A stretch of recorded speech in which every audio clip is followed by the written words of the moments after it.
আমি দেখা পাইছোঁ বিশেষ ইকনমিক ইণ্ডিকেটৰৰ প্ৰভাৱত ডাউ 30 বা US 30 আজি ইণ্ট্ৰাডে কণ্টিনিউৱাছলি ডাউন ট্ৰেণ্ডত গৈ আছে। ইচিমগু ডিটেকশ্যনৰ ফলত মাৰ্কেটৰ ইণ্ট্ৰাডে ডাউন ট্ৰেণ্ড কনফাৰ্ম হৈছে আৰু মাৰ্কেট কণ্টিনিউৱাছলি 6 আৱাৰ্ছ ডাউন ট্ৰেণ্ডত গৈ আছে।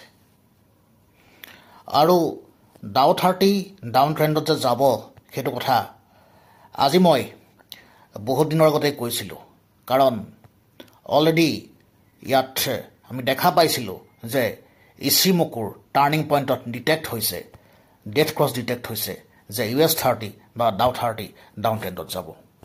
ইয়াৰ উপৰিও আজি স্পেচিয়েল ইকনমিক ইণ্ডিকেটৰৰ প্ৰভাৱত ডাউ 30 ইণ্ট্ৰাডে ক্ৰেছ হৈ যোৱা পৰিলক্ষিত হৈছে।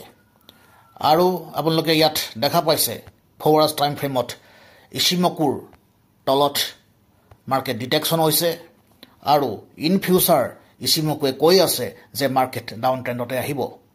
আৰু ইয়াত আমি দেখা পাইছোঁ ইচিমকুৰ ইয়াতে চেংকোস্পান এ আৰু চেংকোস্পান বি ডিটেকশ্যনৰ ফলত আগন্তুক ভৱিষ্যতত ডাউ 30 ডাউন ট্ৰেণ্ডতে আহিব।